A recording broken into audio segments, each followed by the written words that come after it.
اعوذ باللہ من الشیطان الرجیم بسم اللہ الرحمن الرحیم وبہ نستعین وہو خیر معین۔ ہمارا موضوع گفتگو ہے روزہ اور ماہ رمضان المبارک۔ واجب ہونے سے متعلق کچھ بیان کر چکے ہیں، روزے کی لغوی اور اصطلاحی تعریف بیان کر چکے ہیں، ماہ رمضان کے لفظی معنی کیا ہیں وہ بیان کر چکے ہیں، اور اصطلاح میں اس سے مراد جو اسلامی مہینوں میں سے 9واں مہینہ ہے یہ بات بیان کر چکے ہیں۔ آج جو بات کر رہے ہیں وہ اسی روزے سے متعلق جو معارف مطالب اور ماہ رمضان سے متعلق جو معارف اور مطالب ہیں اسی موضوع کو آگے بڑھاتے ہوئے یہ عرض کرنا چاہتے ہیں کہ ماہ رمضان کی فضیلتوں میں سے ایک فضیلت یہ ہے کہ آسمانی کتابیں اسی مہینے میں نازل ہوئی ہیں، تورات ہو، انجیل ہو یا زبور ہو، یا اسی طرح قرآن مجید بھی، کہ ارشاد باری تعالیٰ یہ ہے کہ شہر رمضان الذی انزل فیہ القرآن، کہ یہ وہ مہینہ ہے کہ جس میں اللہ تعالیٰ نے قرآن کو نازل کیا ہے۔ لہٰذا ماہ رمضان کی فضیلتوں میں سے یہ ہے کہ اسی مہینے میں روزے بھی فرض کیے گئے ہیں اور اسی مہینے میں قرآن بھی نازل ہوا ہے، اور اس کی فضیلتوں میں سے یہ ہے کہ اس کی راتوں میں سے ایک رات شب قدر ہے جس کو لیلۃ القدر کہا گیا ہے۔ قرآن مجید میں سورہ قدر میں یہی بات سمجھائی گئی ہے کہ یہ وہ رات ہے کہ جو 1000 راتوں سے زیادہ بہتر ہے۔ گویا بعض لوگوں نے حساب کتاب کر کے کہا کہ یہ تقریباً 83 سال بنتے ہیں، کہ انسان کی زندگی کے 80 سال سے زیادہ اگر عبادت میں سال گزریں تو یہ ایک رات اتنی فضیلت رکھتی ہے کہ اس ایک رات میں عبادت کرنا گویا اس کی 83 سال کی عبادت، 1000 مہینوں کی عبادت سے زیادہ افضل ہے۔ اور یہ وہ رات ہے کہ جس میں قرآن نازل ہوا، اور یہ وہ رات ہے کہ جس میں مقدرات انسانی کے لیے فیصلے کیے جاتے ہیں۔ تو موضوع ہمارا روزہ ہے، ماہ رمضان ہے،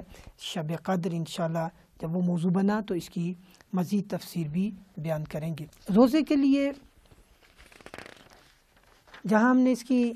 اصطلاحی تعریف بیان کی ہے اور روزے کو واجب قرار دینا کہ قرآن کا کہنا ہے کہ یا ایھا الذین آمنوا کتب علیکم الصیام، یہ سورہ بقرہ کی آیت نمبر 183 ہے، 183۔ تو سورہ بقرہ کی ان آیات کو میں آپ کے سامنے تلاوت کرتا ہوں۔ اعوذ باللہ من الشیطان الرجیم بسم اللہ الرحمن الرحیم یا ایھا الذین آمنوا کتب علیکم الصیام کما کتب علی الذین من قبلکم لعلکم تتقون،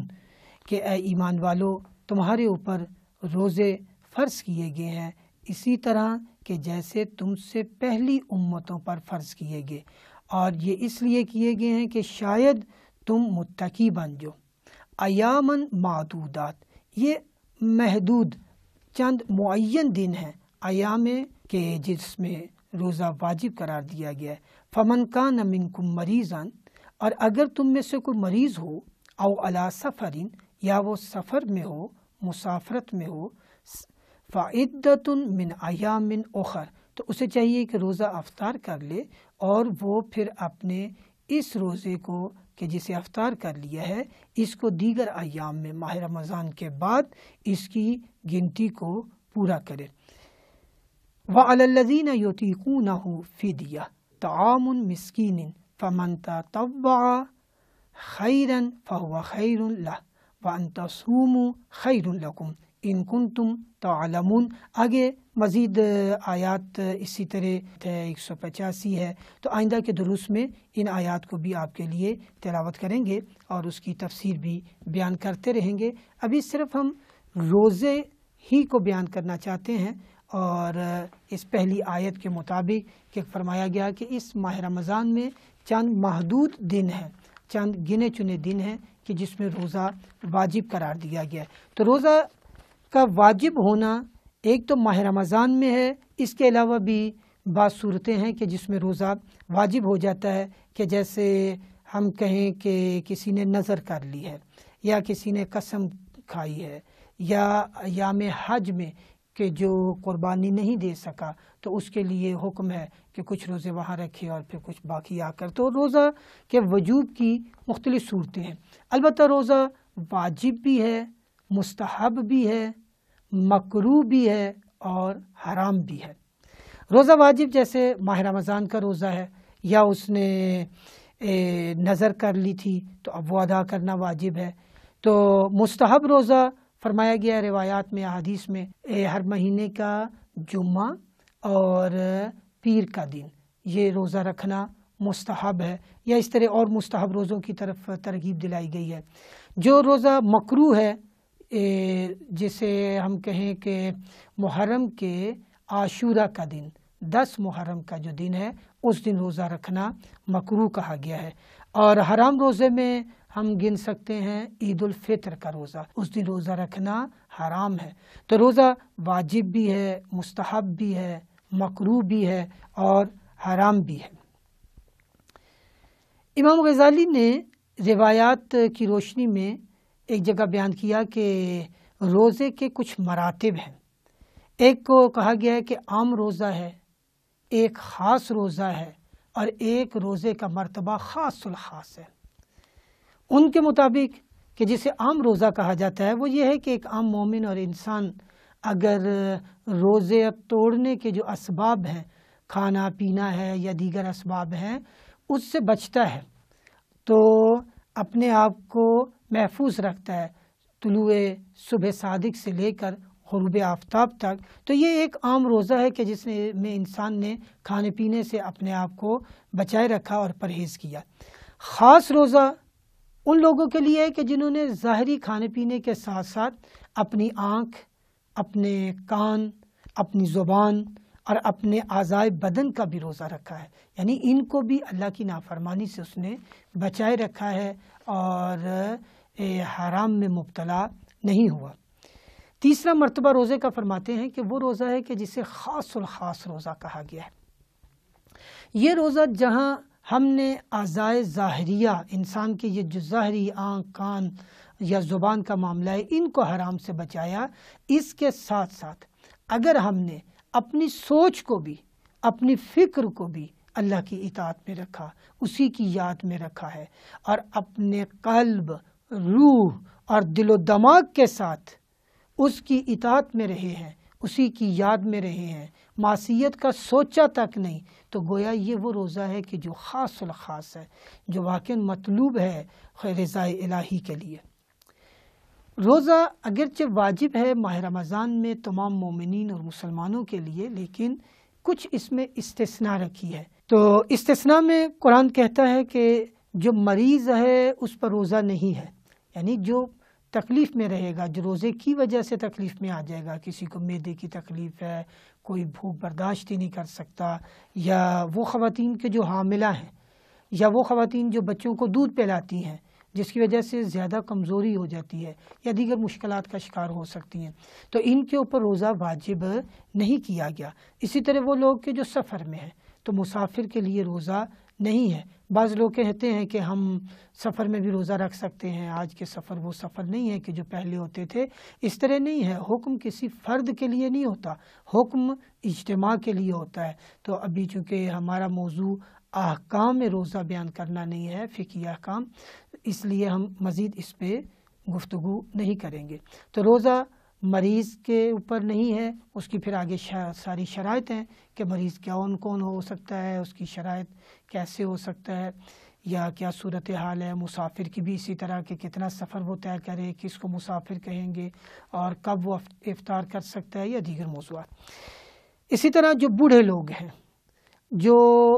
عمر کے اس حصے میں پہنچ گئے ہیں کہ اب ان کے لیے وہ طاقت فرسا ہے، روزہ نہیں رکھ سکتے، مشکل ہے، تو ان پر بھی روزہ واجب نہیں ہے. اسی طرح اگر کوئی بچہ ہے یا ابھی کوئی بالغ ہی نہیں ہوا،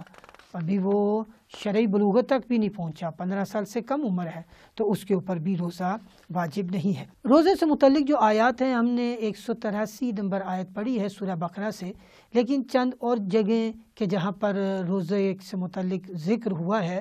وہ چند موارد اور ہیں، ہم صرف ان کا ذکر کیے دیتے ہیں.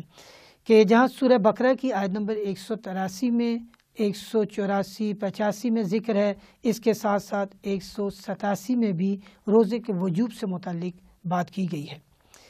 روزہ نہ رکھنے کے لیے کفارہ ہے، اس کے لیے جرمانہ ہے کہ جو روزہ جان بوجھ کے توڑ دیتا ہے یا روزہ نہیں رکھتا۔ تو